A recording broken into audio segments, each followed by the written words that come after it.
नमस्कार, स्वागत है आपका सी न्यूज भारत पर। आपके साथ मैं हूं श्वेता तिवारी। रुक करते हैं न्यूज बुलेटिन का, जिसमें बात करेंगे औरैया की, जहां औरैया के फफूंद कस्बे में अवैध निर्माण पर गरजा बुलडोजर। आगे बात करेंगे बिजनौर की, जहां नेहटौर के गांव फुलसंदा में महिला की गोली मारकर हत्या कर दी गई। ऐसी तमाम खबरों पर विस्तार से करेंगे चर्चा। औरैया जनपद के फफूंद कस्बे में अवैध निर्माण के खिलाफ प्रशासन ने बड़ी कार्रवाई की। नाले की भूमि पर किए गए अवैध निर्माण को उप जिलाधिकारी औरैया सदर अजय आनंद वर्मा के निर्देश पर ध्वस्त कर दिया गया। बताया गया कि संबंधित स्थान को सरकारी अभिलेखों में नाले के रूप में दर्ज किया गया है। इसके बावजूद निर्माण कार्य पर रोक लगाए जाने के बाद भी होली की छुट्टियों का फायदा उठाते हुए वहां अवैध निर्माण कर लिया गया था। मामले की जानकारी मिलने पर उप जिलाधिकारी अजय आनंद वर्मा ने क्षेत्रीय लेखपाल, पुलिस बल और नगर पंचायत के कर्मचारियों के साथ मौके पर पहुंचकर कार्रवाई की। प्रशासन ने जेसीबी मशीन की मदद से अवैध निर्माण को ध्वस्त करवा दिया। प्रशासन की इस कार्रवाई से क्षेत्र में हड़कंप मच गया। उप जिलाधिकारी की सख्त कार्रवाई से एक बार फिर ये संदेश गया है कि किसी भी हालत में सरकारी जमीन पर अवैध कब्जा बर्दाश्त नहीं किया जाएगा। औरैया से सीनियर संवाददाता राजेश मिश्रा की रिपोर्ट। नेहटौर के गांव फुलसंदा में महिला की गोली मारकर हत्या कर दी गई। महिला की बेटी ने गांव में प्रेम विवाह कर लिया था, जहां दामाद ने सास को गोली मार दी। बता दें, बेटी से चल रहे पति पत्नी के विवाद को समझाने सास बबली देवी आई थी, जहां दामाद ने गुस्से में गोली मार दी। पुलिस ने शव को कब्जे में लेकर पोस्टमार्टम के लिए भेजा है। आज थाना नेहटौर पर एक हत्या का प्रकरण संज्ञान में आया है, जिसपे मौके का मुआयना मेरे द्वारा किया गया है। प्रकरण में एक व्यक्ति जिसका नाम सजल है, जिसकी उम्र लगभग 25 वर्ष के आसपास है, इसने अपनी सास को एक 315 बोर के तमंचे से गोली मारकर हत्या कर दी है। इस प्रकरण में ऐसा ज्ञात हुआ है कि सजल का विवाह 3 वर्ष पूर्व भावना नामक एक महिला से हुआ था। दोनों पति पत्नी के बीच विवाद हुआ करते थे। इन दोनों के विवाद को समझाने के लिए सजल की सास बबली देवी समझाने आई हुई थी। इसी दौरान अभियुक्त ने अपनी सास की गोली मार दी, जिससे उसकी मौके पर ही मृत्यु हो गई है। इस संबंध में अभियुक्त को तमंचे हिरासत में ले लिया गया है तथा मृतका के शव को पंचायतनामा तथा पोस्टमार्टम की कार्रवाई कराई जा रही है। तहरीर प्राप्त कर आगे की विधिक कार्रवाई की जाएगी। बिजनौर से सीनियर संवाददाता फैजान की रिपोर्ट। जनपद पंचायत जुन्नारदेव के सभा कक्ष में ग्राम पंचायत सचिव एवं सह सचिवों की समीक्षा बैठक आयोजित की गई। बैठक की अध्यक्षता मुख्य कार्यपालन अधिकारी रश्मि चौहान ने की। बैठक में आवास योजना के कार्यों की समीक्षा, मनरेगा योजना के लेबर बजट, नरेगा परिवारों की ई-केवाईसी सहित विभिन्न विभागीय योजनाओं की प्रगति की विस्तृत समीक्षा की गई। साथ ही मध्य प्रदेश सरकार की जन कल्याणकारी योजना के प्रभावी क्रियान्वयन और ग्राम पंचायतों में आ रही समस्याओं के निराकरण पर भी चर्चा की गई।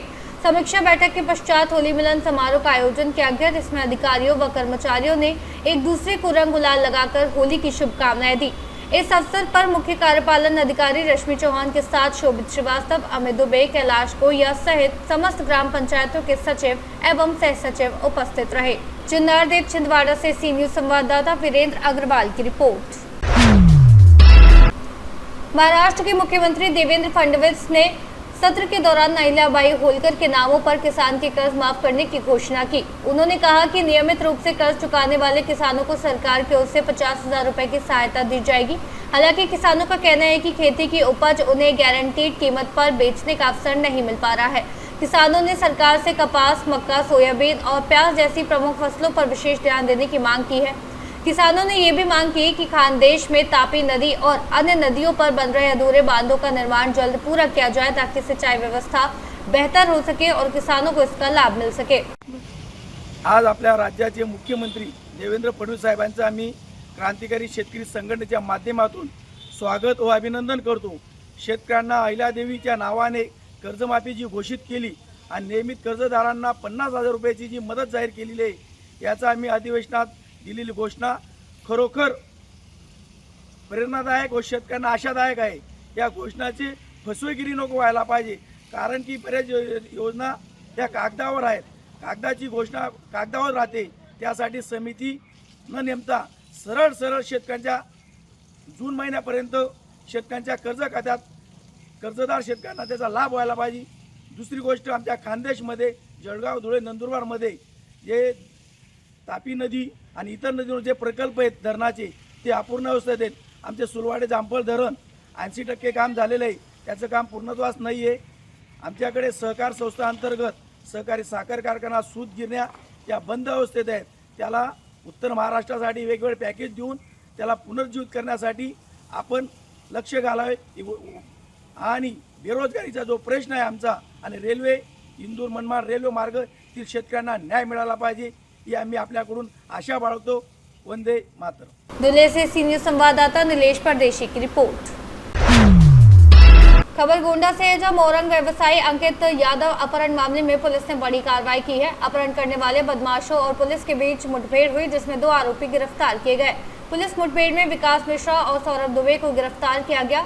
मुठभेड़ के दौरान विकास मिश्रा के दाहिने पैर में गोली लगी, जिसके बाद उसे गिरफ्तार कर लिया गया।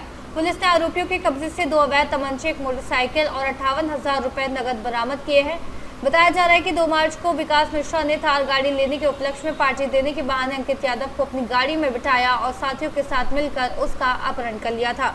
दिनांक 6 मार्च की देर रात्रि को जनपद गोंडा के थाना नवाबगंज पुलिस एवं एसओजी टीम की बदमाशों से हुई मुठभेड़ में एक विकास नाम का बदमाश पुलिस की गोली लगने से घायल हो गया, जिसे उपचार हेतु जिला अस्पताल में भर्ती कराया गया है।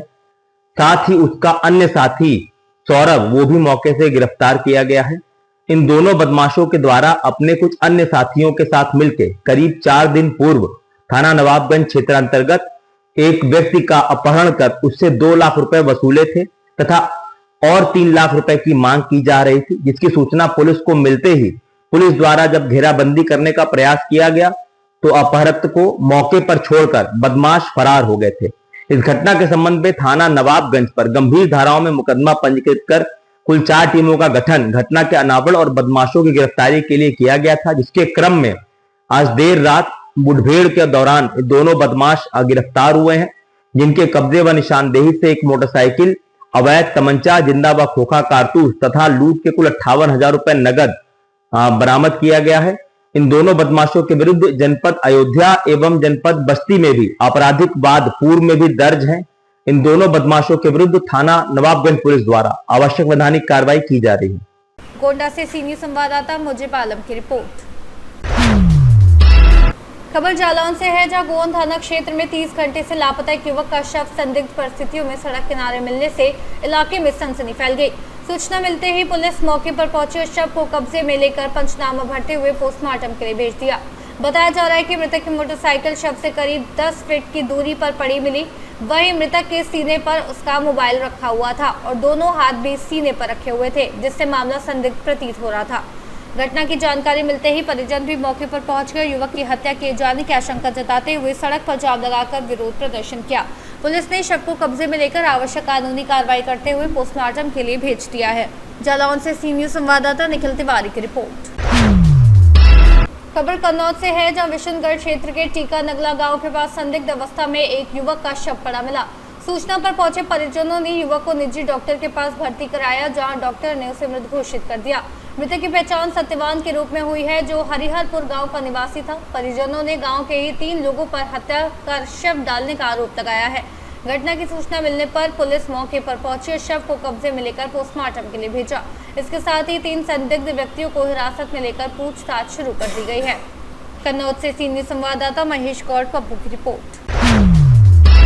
खबर महाराष्ट्र से है, जहां पुलिस अधीक्षक संदीप घुगे ने स्थानीय अपराध जांच शाखा को मादक पदार्थों की तस्करी, बिक्री और वितरण में शामिल लोगों के खिलाफ कार्रवाई का आदेश दिया। इसके तहत स्थानीय अपराध जांच शाखा के पुलिस निरीक्षक संजीव झाड़े ने 6 पुलिस निरीक्षकों और अन्य कर्मचारियों की टीम का गठन किया।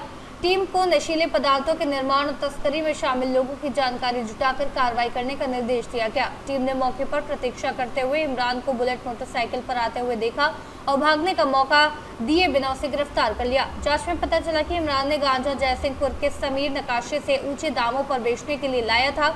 तलाशी लेने पर बुलेट मोटरसाइकिल के बैग में गांजा बरामद हुआ। महाराष्ट्र से सीनियर संवाददाता मोहम्मद वाहिद की रिपोर्ट। खबर नासिक से है, जहां अटगांव पुलिस ने 3 आरोपियों को गिरफ्तार किया है, जो चाकू की नोक पर रिक्शा में सवार यात्रियों को सुनसान जगह पर ले जाकर लूटते थे। अटगांव थाने की क्राइम इन्वेस्टिगेशन टीम ने यह कार्रवाई की। शिकायतकर्ता प्रदीप दोदाई कुमार ने बताया कि 4 मार्च 2026 को शाम लगभग 4:35 वे नंदूर नाका पर रिक्शा स्टैंड से नीलगिरी बाग जाने के लिए रिक्शा का इंतजार कर रहे थे।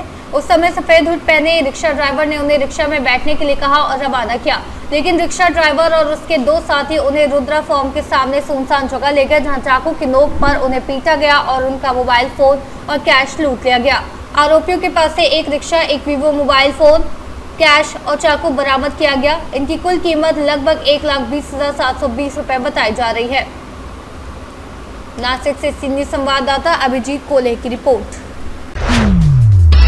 खबर रामपुर से है, जहां कोच चौकी अंतर्गत ग्राम सिंघनखेड़ा में होली के दौरान डीजे पर डांस को लेकर हुए विवाद के बाद आज फिर हिंसक झड़प हुई, जिसमें एक किशोरी सहित 2 किशोर गंभीर रूप से घायल हो गए। सूत्रों के मुताबिक होली के दिन डीजे पर डांस के दौरान 2 पक्षों के बीच विवाद हो गया था। ग्रामीणों तथा ग्राम प्रधान के मध्य समझौता करवाया गया और मामला शांत हो गया था, लेकिन आज सुबह कुछ युवकों का एक समूह ग्राम सिंघनखेड़ा पहुंचा और अचानक मारपीट शुरू कर दी। इसमें 3 लोग गंभीर रूप से घायल हो गए। घायल सभी को रामपुर जिला अस्पताल में भर्ती कराया गया है। पुलिस ने मौके पर पहुंचकर काबू करते हुए कई युवकों के चालान काट दिए हैं। पीड़ित पक्ष की ओर से पुलिस को प्रार्थना पत्र भी दे दिया गया है। पुलिस इस मामले की जांच कर रही है और आरोपियों की पहचान कर आवश्यक कार्रवाई की जाएगी। कहाँ के निवासी हैं? सिंघनखेड़े में रहते हैं, मंझरे में रहते हैं? खारत सिंगल लग कोई नहीं बोल रहा भैया। क्या घटना हुई है पूरी ये बताएं। घटना का साहब अभी उनके पीछे भी 2 दिन पहले झगड़ा हुआ था इनमें। बच्चों का हमने समझौता करने के लिए कहा। दुकान पे से बच्चा आ रहा था, दुकान पे आ रहे मैं भागा यहाँ से। दुकान पे लिए बच्चा आ रहा हमारी दुकान पर चुनी की और भागा। फिर वो रास्ते में उनको घेर लिया बच्चों ने और धार हथियार से हमला करा उसके ऊपर और मैं ही भागा। फिर मेरे ऊपर भी मिल गए सब वो लोग। कितने लोग थे और कहाँ के थे? 10 लोग हैं। खेड़ा खिमोतिया लोग हैं, खेड़ा खिमोतिया के हैं, सैदाबाद के हैं और नंगले हसमतगंज के हैं, सिंघनखेड़ा के मजरे। कब झगड़ा हुआ था ये? सुबह 11 बजे हुआ सर। तो इससे पहले कब झगड़ा हुआ था? उससे पहले परसों की रात में हुआ था। किस बात को लेकर हुआ था? इस पर डीजे बज रहा सिर्फ बच्चों में हो गया था। हमने समझौता कर दिया। समझौता करने के बाद फिर समझौता आपने कहाँ करा था? समझौता वहीं करा था जहाँ झगड़ा हुआ था, मारपीट के भगा दिया। उसके बाद उन बच्चों को दोनों को फिर उन्होंने घेर लिया लड़कों ने। दिनेश है, गौरव। जब समझौता करने के बाद फिर उन्होंने घेरा, उसके बाद उसको भी हमला करा और उसका धारदार हथियार मारा अजय के। उसके बाद आज फिर उन्होंने बदमाश बुला के और बच्चों को घेरा और मुझे ही पीटा, बच्चे को मारा है, बेहोश है बच्चा। कितने लोग घायल हैं? कितने लोग घायल हैं? घायल 3 लोग। रामपुर से सीनियर संवाददाता राजू राजपूत की रिपोर्ट।